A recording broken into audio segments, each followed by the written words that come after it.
Hola, ¿cómo les va? Bueno, este video está destinado a los estudiantes de la materia Configuraciones Culturales del Sujeto Educativo en Primaria, perteneciente al tercer año del profesorado en Educación Primaria. El cometido del video es hacerles una devolución, un comentario a sus trabajos relativos a la guía de lectura número 2, en la cual tenían que trabajar con este libro, con un artículo de este libro, el artículo de Pablo Pinó, está por ahí. Y una película española dirigida por José Luis Cuerda, que lleva por título La lengua de las mariposas y que está disponible en YouTube. Como les señalé, cuando les entregué la tarea, el objetivo de esta guía era pensar a la escuela como un artefacto, como una creación humana, como una creación histórica, y como una creación más, digamos, no como la única posible, aunque sí la que resultaría triunfante en la modernidad y la que va a devenir el modo hegemónico, el modo dominante de transmitir el conocimiento de generación en generación. Además, la idea era relevar también algunos antecedentes de la escuela, algunas originalidades que tiene la escuela en relación a otras formas de transmitir el conocimiento, y también ciertas limitaciones estructurales que va a tener esta práctica, esta institución que llamamos escuela. Entonces, repasemos de dónde venimos. En primer lugar, les propuse, ¿no?, como tarea cero una presentación, ¿sí?, en la cual tenían que utilizar algunos conceptos de este libro, ¿sí?, de la pedagogía del oprimido, de Paulo Freire. Les mandé un pequeño fragmento y les pedí que que se presentaran y que pusieran en juego un poco intuitivamente estos conceptos sobre los que posiblemente ya hayan tenido oportunidad de trabajar en alguna otra materia y sobre los que ojalá podamos volver y profundizar. Luego trabajamos como nuestra primera guía de lectura con un poema del trovador argentino Rafael Amor y con un texto de este libro, ¿sí?, Política del Discurso, de Diego Singer, publicado por la editorial rojense Nido de Vacas. Como dijimos, la idea de esta tarea era relevar la primera configuración cultural tradicional, digamos, la familia, y poner de relieve cómo esta institución humana es histórica también y está un poco supeditada al cambio, y se configuró, ¿sí?, en la modernidad en estrecha relación con el trabajo, ¿no?, con el trabajo y su codificación moderna, justamente, que es el trabajo asalariado, ¿sí? Entonces, como material complementario a esta guía y a este tema, ¿no?, de la familia moderna y del trabajo codificado como trabajo asalariado, les sugerí dos videos que les grabé especialmente a los estudiantes de pedagogía del primer año del profesorado de lengua y literatura sobre la modernidad, ¿sí?, donde hicimos un abordaje histórico y epistemológico enriquecido con críticas también contemporáneas, organizadas en tres grandes ejes que a mí me interesa por este tiempo enfatizar, ¿no?, y que vamos a retomar y profundizar también en nuestra materia. Tres ejes de la filosofía política contemporánea, me refiero a los conceptos clase, raza, género. Bien, y esto por el lado de dónde venimos, ¿no?, y a dónde vamos. Bueno, de cara a la tercera guía de lectura que les encomendé, tienen que trabajar con un capítulo de este libro, Infancia y Poder, de Mariano Nadorowski, y con una entrevista a la pedagoga argentina Graciela Morgade, donde trabaja algunos temas, que trabaja en algunos libros como este, ¿no?, Aprender a ser mujer, aprender a ser varón, y otros. Fundamentalmente la entrevista versa sobre la ley de educación sexual integral. Graciela Morgade es una de las intelectuales, de las pedagogas que estuvo a cargo de su diseño, digamos, y que se dedica a investigar también el impacto de esta ley sobre las prácticas docentes actuales, ¿no?, porque esta ley nos invita a repensar nuestras prácticas docentes. Bien, entonces, estos materiales tienen como objetivo radicalizar la afirmación respecto de la historicidad, ¿sí? Es decir, del carácter histórico de los procesos sociales y de los conceptos con los cuales nosotros abordamos teóricamente esos procesos para comprenderlos, ¿sí? Para transformarlos también. Narodowski, en línea con lo tematizado por Philippe Ariès, va a sostener la invención moderna de la infancia, y como decía recién Morgade, una de las pedagogas que hiciera posible la Ley de Educación Sexual Integral, se inscribe en la tradición intelectual y social del feminismo, que plantea la historicidad del género y las relaciones de poder asimétricas y androcéntricas que se consolidan y perpetúan si la educación sexual se sigue abordando, ¿sí? Desde la escuela únicamente en términos de información sobre el aparato genital y de prevención de embarazos no deseados y de transmisión de infecciones de transmisión genital, ¿no? Si se acota la educación sexual únicamente a esos tópicos y a clases muy puntuales y muy específicas, y se siguen dando por sentadas toda una serie de prácticas y toda una serie de maneras de entender los cuerpos, maneras de entender el deseo, maneras de entender las relaciones afectivas, entonces vamos a estar perpetuando, decía antes, relaciones de poder asimétricas, relaciones violentas, relaciones androcéntricas, ¿no? Entonces, en contraposición con esto, Morgade nos invita a un abordaje interdisciplinario e integral de las cuestiones sexogenéricas. Bien, comencemos con el tema de este video. Como decía, vamos a repasar la guía número 2. Ustedes tenían 3 preguntas para trabajar. La primera de ellas decía lo siguiente: según Pinot, ¿a qué otros procesos educativos subordina o reemplaza la escuela? ¿Y a qué otras figuras sociales encargadas de la transmisión del conocimiento de generación en generación subordina o reemplaza la figura del docente? Bien, como señalamos antes y como enfatiza Pinot, la escuela es un fenómeno histórico y un fenómeno bastante reciente, ¿no? Entre los siglos XVIII y XIX, dice Pinot, el campo pedagógico se redujo al campo escolar. Esto quiere decir que la escuela triunfó, ¿sí?, como anticipé antes, sobre otras prácticas e instituciones que tenían como objetivo la transmisión del conocimiento de generación en generación. No es obvia la escuela, si bien nosotros nacimos con ella y posiblemente nuestros padres y nuestros abuelos también la consideran una institución que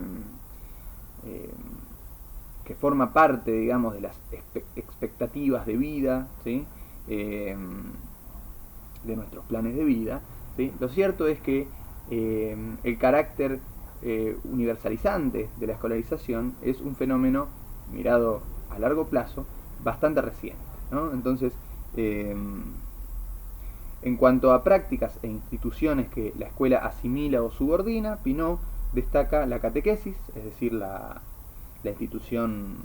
instrucción religiosa cristiana, y la formación laboral, ¿sí? Pensemos nuevamente el trabajo en términos modernos, trabajo asalariado, ¿sí? Y como modelo de referencia el trabajo fabril, ¿no? Además, una dinámica de enseñanza que va a subordinar el aula tradicional de la escuela es el método preceptorial, bien característico de la Ilustración, ¿sí?, que tenía un carácter individual, una enseñanza de tipo individual que va a ser, como decíamos antes, subordinada entonces por la enseñanza simultánea y disciplinaria de la escolarización. Bien, esto en cuanto a la primera parte de la pregunta. En cuanto a las prácticas o instituciones que la escuela reemplaza o hace desaparecer en muchos casos, Pinot destaca la alfabetización familiar y los ritos de iniciación y transmisión cultural. Entonces, hasta recién habíamos comentado las prácticas o instituciones, ¿sí?, que la escuela subordina. Ahora decía aquellas prácticas o instituciones que la escuela va a reemplazar e incluso en muchos casos hacer desaparecer, ¿sí?, la alfabetización familiar y los ritos de iniciación y transmisión cultural. ¿Qué es esto? Bueno, En cuanto al primero de estos fenómenos, ¿sí? a la alfabetización familiar, podemos enmarcarlo en lo que se suele caracterizar como el paso de la familia troncal o la familia extensa a la familia nuclear, ¿sí? Que es la familia que se organiza a partir de las relaciones de producción capitalistas y que constituyen el modelo hegemónico, el modelo dominante de familia que nosotros tenemos un poco inculcado en el sentido común, ¿no? A partir del mundo de las publicidades, esta idea de el padre, la madre y los dos hijos. Bueno, ese formato de familia, la familia nuclear, también es bastante reciente y se organiza, digamos, es un elemento que entra en juego y que es en algún sentido también una consecuencia de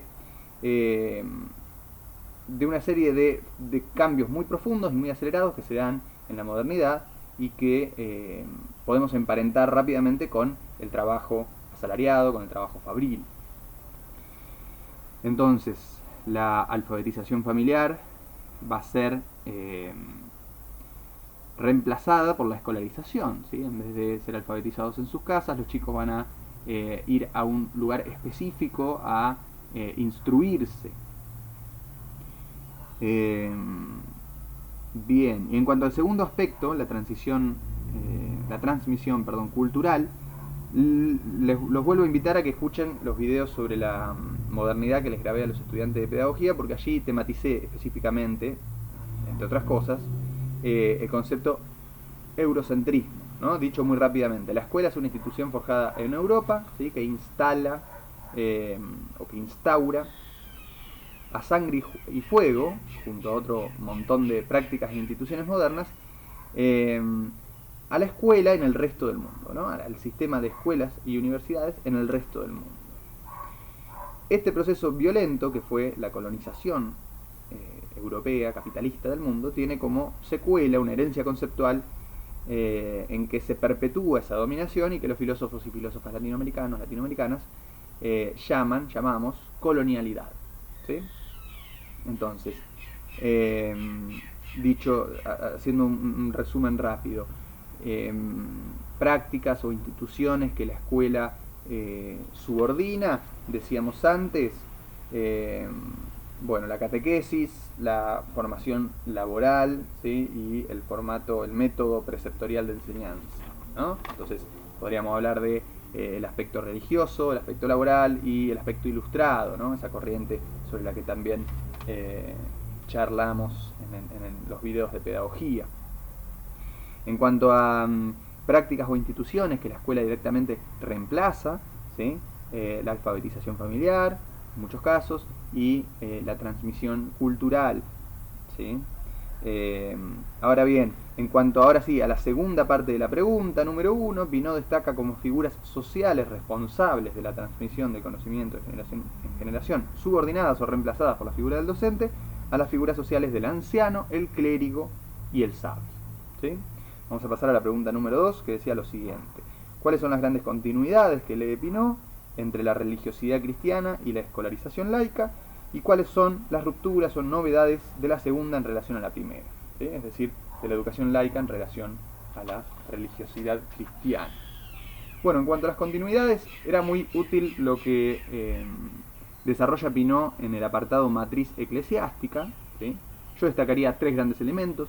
En primer lugar, los monasterios y los templos eran entendidos como espacios educativos totales, ¿sí? Es decir, que eran espacios donde se aprendía a comportarse incluso en los momentos de distendimiento, en los momentos no reglados, por decirlo de alguna manera. En segundo lugar, los monasterios o templos eran espacios aislados del resto del mundo, ¿sí? Como decíamos recién, en contraposición a la alfabetización familiar, ¿sí?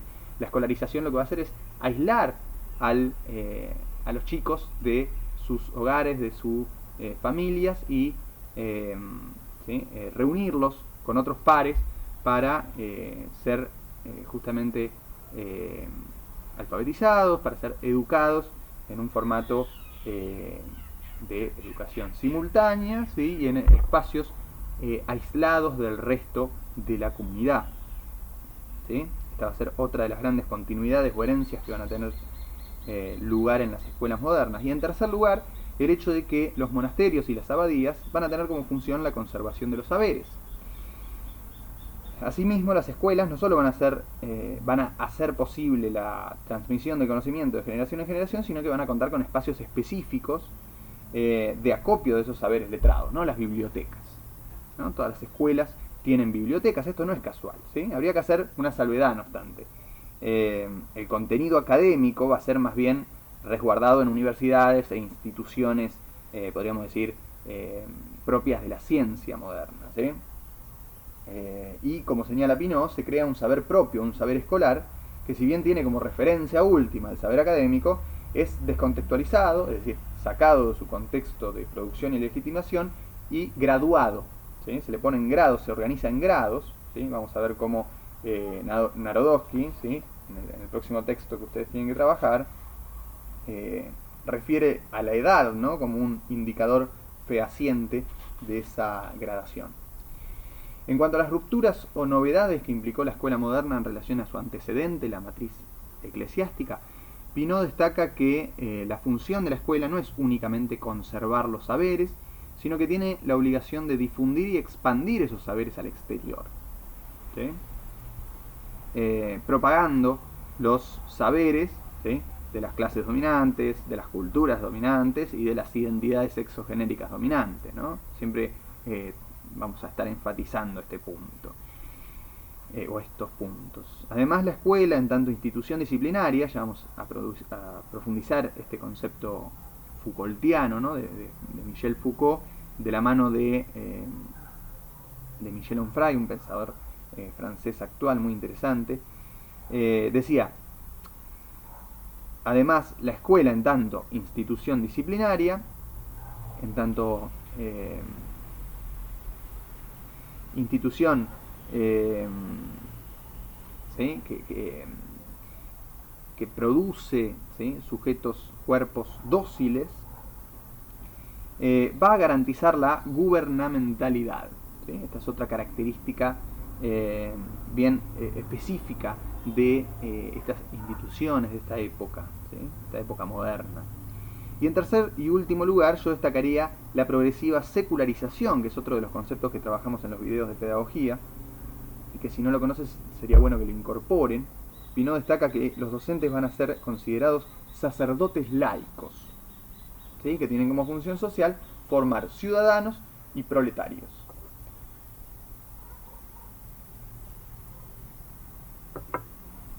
La tercera consigna decía lo siguiente: según Pablo Pineau, la escuela es a la vez una conquista social y un aparato de inculcación ideológica de las clases dominantes. Bueno, ahí podríamos agregar, ¿no? Es también un aparato de inculcación, ¿no? Del racismo y del patriarcado, ¿no? Que también son fenómenos institucionales.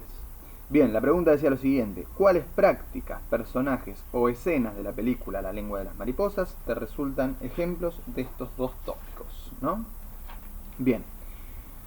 Esta era la consigna quizá más libre y las respuestas, por lo tanto, fueron más variadas. Entonces, para reponer este tercer y último punto de la guía, me gustaría retomar las palabras de ustedes. Espero no olvidarme de nadie esta vez. Y aprovecho para pedirles disculpas nuevamente a Guillermina, Jimena y Esther por la desinteligencia de la devolución pasada. Bueno, desde ya aclarar que vamos a spoilear violentamente la película, así que si no la vieron y les interesa mirar La lengua de las mariposas, se las recomiendo mucho. Voy a poner en la descripción del video el link para que puedan pausar este comentario, mirar la película y luego volver, en todo caso, si alguno de los que están mirando el video no conoce, no vio la peli, ¿sí? Ahora sí, para ilustrar la primera parte de la frase de Pineau, la escuela entendida como inculcación ideológica de las clases dominantes, Guillermina destacó el maltrato de los profesores hacia sus estudiantes, que era corriente en la época en la que está situada la película, y que, como dijo Agustina, esta violencia es temida por Moncho, por el protagonista de la película, y agregó José, es además una violencia exigida, ¿sí? O recomendada por Avelino, que es un representante de las clases acomodadas, ¿no? El padre de uno de los estudiantes de la clase. Bien, este sería un primer tema, ¿no? El maltrato físico incluso de docentes a estudiantes. Gabriela destacó la incomodidad del cura con la pedagogía de don Gregorio. Melina, en esta línea, destacó también cómo culpan a don Gregorio de que Moncho no quiere ser monaguillo. Gabriela también destaca la impunidad de Avelino, este padre que nombramos antes, adinerado, ¿no? El padre de uno de los alumnos de don Gregorio, que tiene varias escenas en este sentido. La más contundente probablemente la de los pollos, ¿no? Que le lleva 2 pollos al docente para que su hijo aprenda matemáticas. Y le recomienda la violencia, ¿no? Como método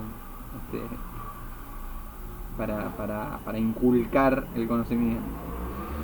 Bien, y en general todos destacaron lo que Juan Cruz llamó la persecución política y religiosa, ¿sí?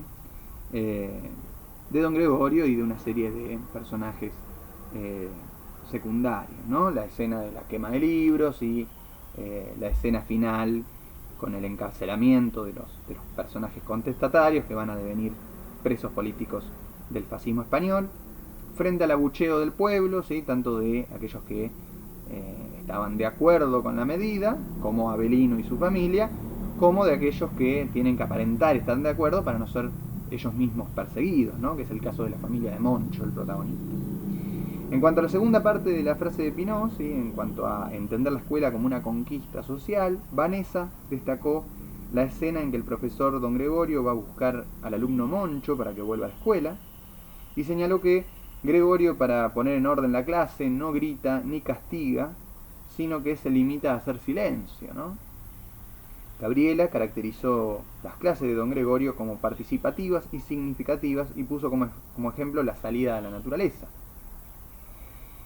Salida a la naturaleza que Jimena recuperó como la enseñanza de la importancia de proteger el medio ambiente.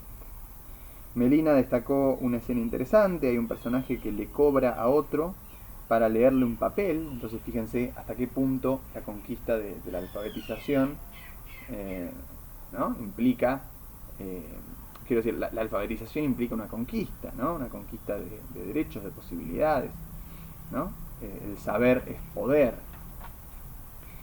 Finalmente, José destacó el discurso de don Gregorio al jubilarse, ¿sí? Donde hace una exaltación de la libertad. Y en cuanto a esto, y para cerrar, una aclaración terminológica que tiene que ver con esto último, ¿no? Con la palabra libertad y con una palabra muy emparentada que es liberalismo, ¿no? Y como muchos de ustedes escribieron, ideas liberales, ¿no? Muchos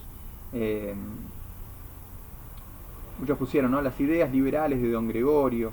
Si bien entiendo lo que quisieron decir, ¿no? Me gustaría aclarar que el pensamiento de don Gregorio y los demás personajes perseguidos política y religiosamente en la película tiene que ver con una búsqueda de la libertad, sí, por supuesto, pero está muy lejos de la postura liberal, ¿sí? Quiero decir, a juzgar por el libro de Kropotkin que atesora don Gregorio en su biblioteca y por la historia de la Guerra Civil Española, la posición de estos personajes es anarquista, ¿no? Que es otro concepto que también aparece en la película, por otra parte. Entonces, decir las ideas liberales de don Gregorio puede resultar confuso, porque la libertad que postura el liberalismo es una libertad formal y que, digamos, y fundamentalmente es una libertad de mercado que tiene como fundamento un contrato social entre propietarios. Esto también fue tematizado más extensamente en los videos de pedagogía, ¿sí? La postura política del anarquismo, que podemos referenciar con la obra de Kropotkin y con el proceso político de la Guerra Civil Española, digo, con una de las posibilidades, al menos que se abrió, que se puso en juego en ese proceso, implica un concepto de libertad mucho más exigente y clasista. Nuevamente entonces les recomiendo los videos sobre modernidad. En el segundo puntualmente comento las revoluciones burguesas y en particular el liberalismo político que va a consagrar la Revolución Francesa. Bueno, nada más por ahora. Disculpen la demora en la entrega de esta devolución. Espero sus trabajos relativos a la guía de lectura número 3 y cualquier cosa me escriben, me consulten, ¿eh? Bueno, cuídense. Un abrazo grande.